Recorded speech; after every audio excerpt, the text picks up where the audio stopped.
Good morning मित्रांनो, आज आपण शिकणार आहोत धीस अँड दॅट. तर धीस आणि दॅट कधी वापरायचं? तर जेव्हा सब्जेक्ट किंवा जी वस्तू आहे ती काय असणार आहे, सिंग्युलर असणार आहे. काय असणार आहे? सिंग्युलर असेल तेव्हा आपण काय वापरूत, धीस किंवा दॅट वापरूत. त्याच्यामध्ये आपल्याला सिंग्युलर आणि प्लुरल आपल्याला आधीपासून माहीत असणं गरजेचं आहे. तर सिंग्युलर नाऊन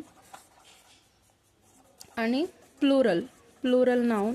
तर जसं सिंग्युलर कॅट, तर कॅट्सचं प्लुरल काय होणार आहे? कॅट्स. पेन सिंग्युलर, पेनचे प्लुरल काय होणार आहे? पेन्स. ठीक आहे. तसं बॉल, आता बॉलचं प्लुरल नाउन काय होणार आहे? बॉल्स. ठीक आहे. तर सिंग्युलर आणि प्लुरलचं पण आपल्याला डिफरन्स माहीत असायला पाहिजे. त्याच्यानंतर आपण दिस कधी वापरतो? तर दिस जेव्हा एखादी वस्तू, एखादं ऑब्जेक्ट आपला काय असेल, नियर असेल. नियर म्हणजेच काय, आपल्या जवळ असेल तेव्हा आपण दिस वापरतो. आणि एखादी वस्तू, एखादा ऑब्जेक्ट हा आपल्यापासून काय असेल, फार असेल म्हणजेच काय, दूर असेल तेव्हा आपण काय वापरतो? दॅट वापरतो. आता आपण उदाहरणा थ्रू समजून घेऊयात. Example, This is a ball.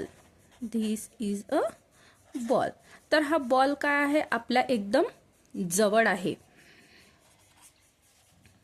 आणि हा बॉल काय आहे, सिंग्युलर आहे आणि आपल्यापासून काय आहे, दूर आहे. काय आहे?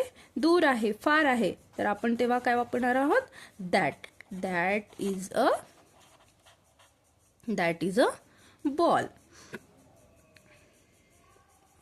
पुन्हा एखादी वस्तू काय असेल, आपल्या जवळ असेल तर आपण काय वापरू? धीस. आणि एखादी वस्तू ही आपल्यापासून काय असेल, दूर असेल, लांब असेल आणि काय असेल, सिंग्युलर असेल तेव्हाच आपण धीस आणि दॅटचा वापर करू. आणि जेव्हा जवळ असेल तेव्हा धीस, आणि जेव्हा ती वस्तू आपल्यापासून दूर असेल तेव्हा आपण कशाचा वापर करू? दॅटचा वापर करू.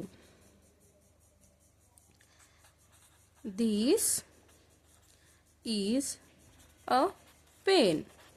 आता एखादा पेन इथे आहे आपल्या जवळ, तर आपण ह्याला काय म्हणू? धीस. जवळ आहे. आणि एखादी वस्तू आपल्यापासून काय आहे, दूर आहे, तर आपण काय म्हणू? That is a pen. ठीक आहे. त्याचप्रमाणे दीज आणि दोजचा वापर. तर मी तुम्हाला आत्ताच थोड्या वेळापूर्वी सांगितलं होतं सिंग्युलर आणि प्लुरल. तर जेव्हा एखादी वस्तू, एखादा ऑब्जेक्ट, एखादं नाऊन हे काय असेल, प्लुरल असेल. काय असेल? प्लुरल असेल म्हणजेच काय असेल, अनेक वचन असेल, है ना. ठीक आहे. एकापेक्षा जास्त असेल तेव्हा आपण दीज आणि दोजचा वापर करू. आता दीजचा वापर कधी करायचा? तर तसंच जसं एखादी वस्तू आपल्या काय आहे, जवळ आहे, नियर आहे, तर आपण दिसचा वापर करू. आणि एखादी वस्तू आपल्यापासून दूर आहे, फार आहे, तर आपण दोसचा वापर करू. ठीक आहे.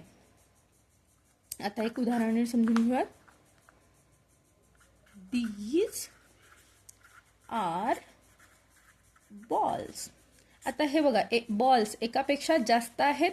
ठीक आहे. मग आपण काय वापरलेलं आहे? दीज वापरलेलं आहे. आणि ऑब्जेक्ट काय असायला पाहिजे? आपल्या जवळ असायला पाहिजे. तर दीज आर बॉल्स. आता जेव्हा ऑब्जेक्ट हा आपल्यापासून दूर राहील तेव्हा आपण काय म्हणू? Those R